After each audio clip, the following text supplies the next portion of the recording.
That's what I'm going to talk about today, and let me start by some pathological consideration and remind you that due to the ingenious structure of the basement membrane, everything is in its place. Proteins are not allowed to be in the urinary space except just a little. When disease happens and this wonderful mechanism is altered, the capacity of the proximal tubules to catabolize all this excess protein is overwhelmed and damage starts.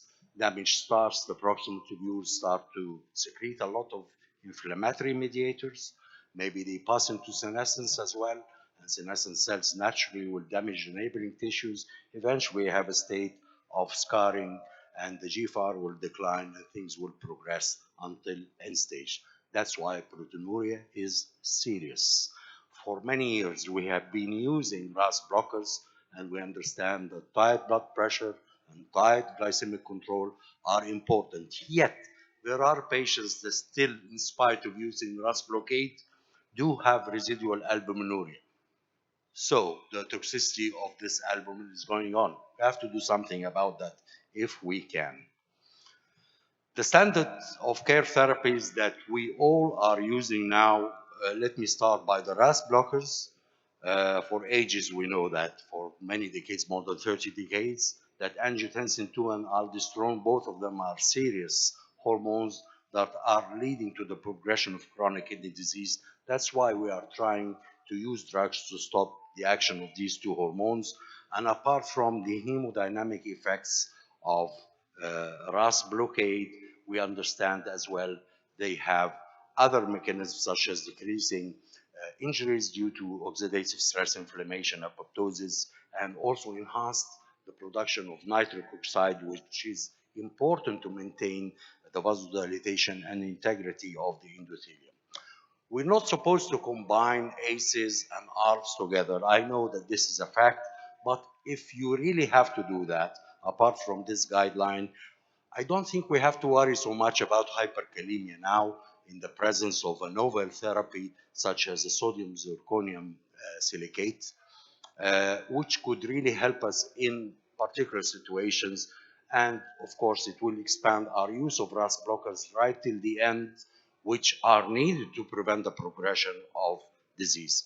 If you want to take things a little bit higher up the scale and use alescrin, which is an anti-renin drug, you can see from this earlier work that it has been shown to be even more potent in decreasing proteinuria when compared to an ACE inhibitor such as prindopril.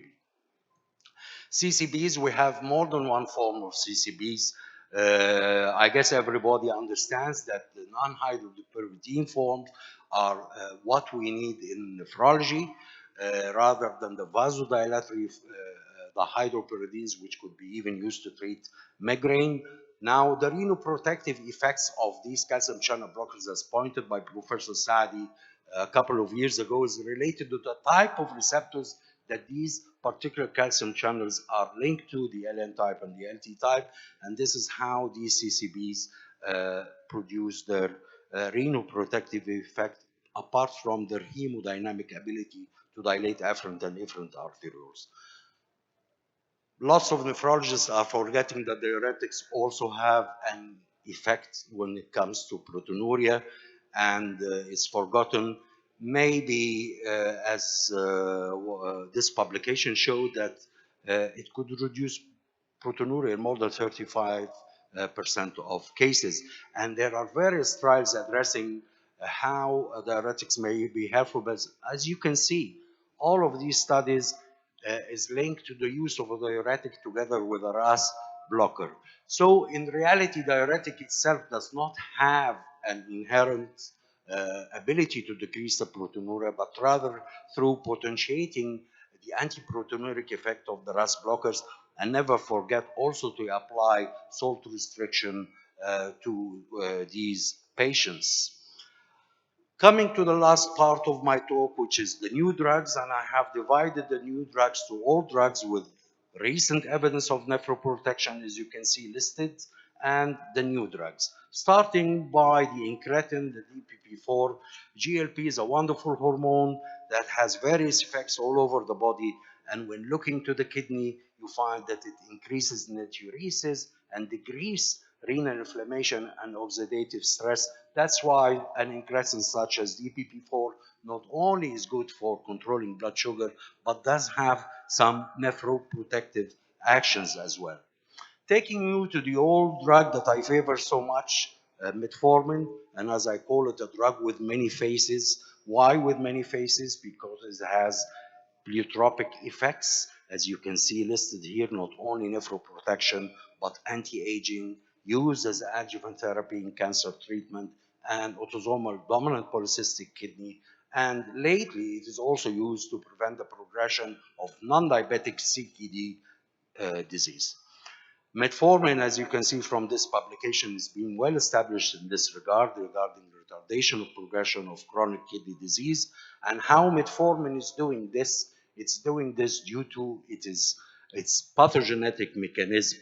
And you can see from this diagram is related to activation of the activated mitogenic protein kinase, which will result in suppression of the translation overproduction of mTOR, and once this happens, you are protecting the cells from further damage, enhancing autophagy, and the disease cells will be able to clear themselves, as well as decrease the amount of matrix production.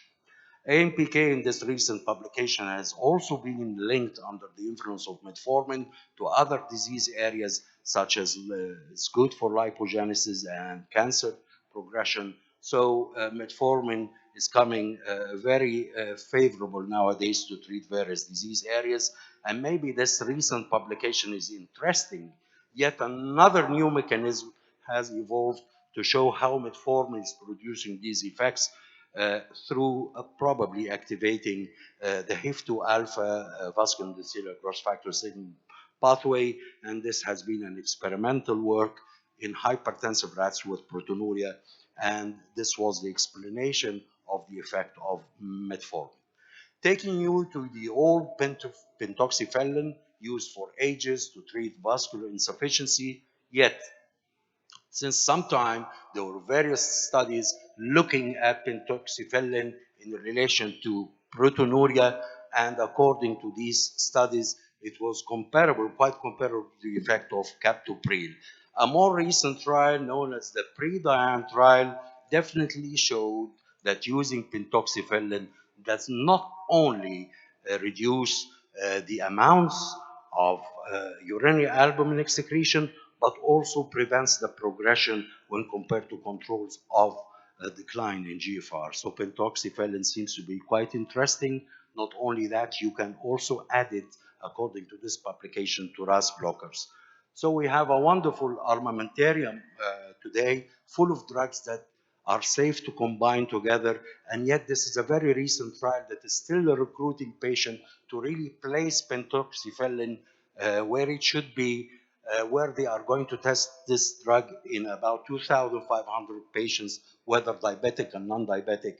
When we have results for this, we can answer the question about using pentoxifenolin. The MRAs are involved in various disease areas in the body, and looking at mineralocorticoid antagonism, it's quite beneficial and been used by cardiologists since a very long time to help the injured myocardium in what is known as remodeling, and in the kidney, they have been helpful in hypertension, ischemic insults, and even glomerular injury. That's why they are favorable to use nowadays, as I will come to show you. Looking closer at what these drugs are able to do in the kidney, you can see they decrease the amount of fibrosis by reducing the collagen synthesis and reducing the fibroblast proliferation. Not only that, they help in the podocytopathy that could occur in various disease areas. Also, they enhance the production of nitric oxide and promote vasodilation and many, many other things. Um, the effect of mineralocorticoids on proteinuria and progression of chronic kidney disease was assessed earlier in various trials with quite significant results. and always the problem was with using the MRAs, the side effect, the dreaded side effect, which is hyperkalemia. With the development of the latest version of MRA, which is the phenyleneuron, things have changed, and hyperkalemia wasn't that significant in these patients, and the trial was arrested, was stopped earlier because they achieved the primary as well as the secondary endpoints. It was very amazing, the results of the Fidelio trial, to be followed also by the Figaro trial. And astonishingly, you can find a sustained more than 57% decrease in the progression of GFR, which is really a very significant result. So MRAs can be used safely, not only in diabetics, but non-diabetics. Yet one question, can we combine it with SGLT2 inhibitors or not? Only 5% of the patients were already on these drugs. So now they are designing a trial to test using both drugs together to answer this question clearly. Probably yes, but I cannot give a straight answer without being backed up with evidence using SGLT2 inhibitors with MRAs. This is a very interesting trial because they are testing the old trials again, and this was published just last March. They looked into the old MRA, spironolactone, and the predecessor epineuron, again, proving that both MRAs are very effective in preventing progression of chronic kidney disease and decreasing proteinuria. Again, if you have a problem of hyperkalemia, you shouldn't worry with what is available now. Vitamin D, we all respect vitamin D nowadays and understand how it is pleiotropic in our body, particularly that it has the capacity to suppress the renin-angiotensin aldosterone system, very, very important thing. And this early trial tested the addition of 2 micrograms of paricalcitol to RAS blockers, and they showed in the results that it could really lower the residual albuminuria. So adding vitamin D to RAS blockers was quite beneficial. Already these patients may be taking vitamin D as a replacement therapy when they have hypovitaminosis. Why is vitamin D helpful? Simply because vitamin D is represented in the podocytes. The vitamin D receptor of the VDR are present in the podocytes. That's how the podocytes can metabolize vitamin D and protect themselves. And this is a recent work saying this particular point about the vitamin D receptor activation within the podocytes. I came across this, maybe it's not too much out of the way, but just to show you that in systemic lupus patients with proteinuria treated by hydroxychloroquine, that addition of vitamin D has also been helpful in reducing proteinuria. SGLT2 inhibitors is in fashion. Everybody knows how it works, so I'm not going to go through all these details, but just rather remind you of how CKD progresses. It is through these 3 serious channels. Hemodynamic pathways, you all know these details. The metabolic pathway related to hyperglycemia, increasing glycolysis, or the dreaded and difficult to treat inflammatory pathway. This is how CKD progresses. We should target all these 3 channels in order to do something about this CKD progression.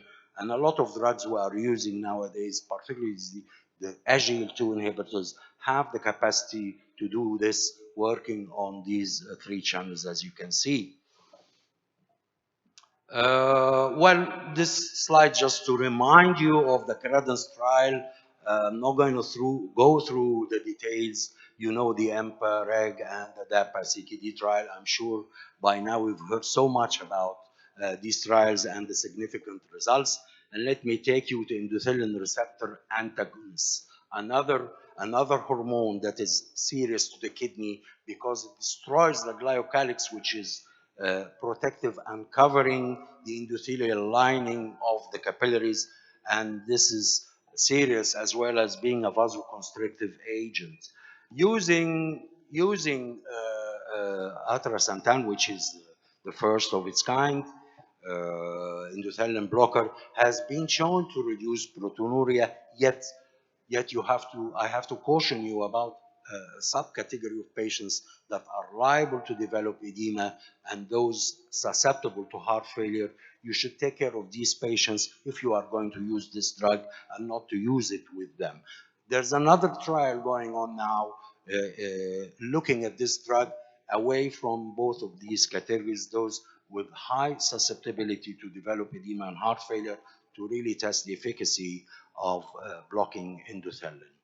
Sparsentan was mentioned a month ago by Professor Hani Hafiz, and I really was very happy to hear about Sparsentan. This is the first of its kind. It's a dual endothelin antagonist plus a RAS blocker in one pill, and has been approved to treat the proteinuria and treat generally IgA nephropathy and focal segmental. Not generally talking about proteinuria, but since I'm talking about proteinuria, this is a specific disease area where sparsentan, as earlier mentioned by Professor Hani Hafiz, is approved. Well, this oral VX147, again, is a specific drug for a specific disease and a certain genetic allele mutation related to the apolipoprotein 1 genetic mutation. These type of patients, unfortunately, develop FSGS as well as dyslipidemia and develop serious proteinuria. And this particular compound or drug, not yet having a name, has been tested in these patients and showed quite good results in decreasing the amounts of urinary album excretion. This takes me to the last group, which is the GLP-1 agonist. You know, the liraglutide and the once weekly semaglutide and dulaglutide. The good thing about these drugs, you can use them down to a GFR of 15. And what is new, what is really new, is the first of its kind, the twin incretin put in one injection, both a GIP and GLP-1, a glucose insulinotropic polypeptide together with the GLP-1 in one injection once weekly, showed marvelous results when compared to long-acting insulin glargine and degludec in relation to glycemic control. Recently, this man, Professor Herspink, reanalyzed the data of the SURPASS trials, which were 1, 2, 3, 4 testing the tirzepatide against insulin and also testing them against the old forms of GLP-1 agonists. And he arrived at the conclusion that there was a meaningful improvement in the GFR decline and a reduction of the urinary album creatinine ratio. We don't have this drug yet in Egypt. It's called Monjaro. I don't know how long it will take, but it's going to be expensive again. And this is my last slide. I'm not going to go through all the details of how these drugs work.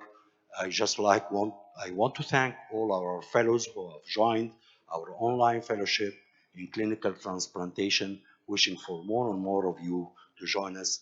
And by that, I want to thank you all for your kind listening and waiting for your questions.